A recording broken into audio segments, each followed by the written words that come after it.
अरविंद मोरे, निखिल आयरे आभार प्रदर्शन करा या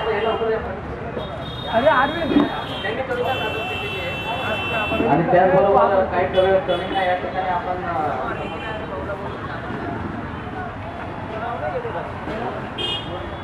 उपस्थित सर्व चळवळीतील ज्येष्ठ नेते कार्यकर्ते आणि सन्माननीय पिढी या सर्वांनी आज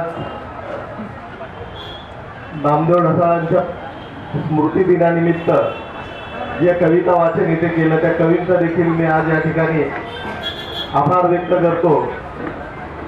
नामांतर वर्धापन दिनाबद्दल जे अमूल्य मार्गदर्शन आज ह्या निमित्ताने आपल्याला झालं ते खरोखर नवीन तरुणांसाठी नवीन पिढीसाठी ते किती आवश्यक आहे आणि अशा पद्धतीचे जे कार्यक्रम आहेत ते सतत तरुणांना प्रेरणा देणारे कार्यक्रम आणि चळवळीची माहिती देणारे कार्यक्रम सतत ह्या आपल्या रमाबाई नगराच्या जो इतिहास आहे त्या इतिहासाप्रमाणे सतत होत राहायला हवेत, जेणेकरून आता भाईंनी म्हटल्याप्रमाणे व्हॉट्सअप आणि फेसबुक याच्या पलीकडे पण जाऊन बऱ्याच गोष्टी आहेत ज्या आपल्याला करणं आज गरजेचं आहे, पण आपण ते करत नाही।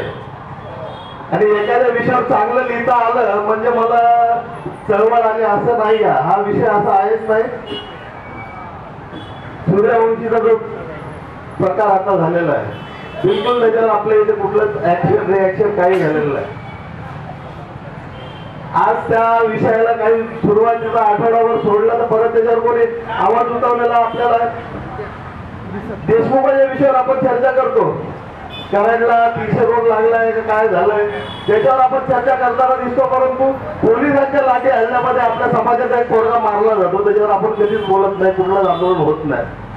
त्याविषयी बोलता बोलता विषय निघाला, दादांना अटक झाली आणि मी जवळच्या प्रकरणामध्ये आम्ही विधान भवनात घुसलो।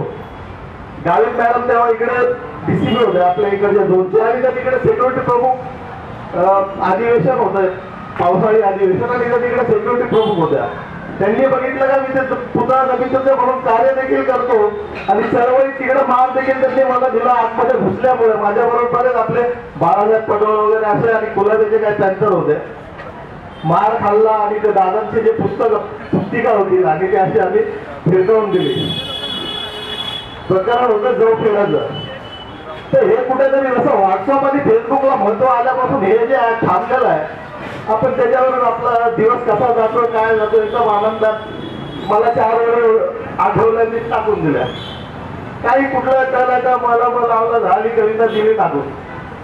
थोडी चळवळीची दिशा बदलणं गरजेचं आहे। आज भाईंनी जे मार्गदर्शन केलं खरोखर एक प्रेरणादायी आणि माहिती असायला पाहिजे आपल्या सर्व तरुणांना। महिना 28 दिवस चिंतामणीची नोकरी केली, मंगेश पगारे नोकरीवर असताना केसेस झाल्या आणि तानसेन भाईंचा विषय असा आहे की जेलमध्ये राहून मार खाऊन आता विठ्ठलराव फाटेची टॅक्सी सुद्धा मला वाटतं याच्यामध्ये जाळून देण्यात आली, तोडण्यात आली आणि मल्हारी साठेंची। तर हा इतिहास आहे, हा आपण विसरता कामा नये।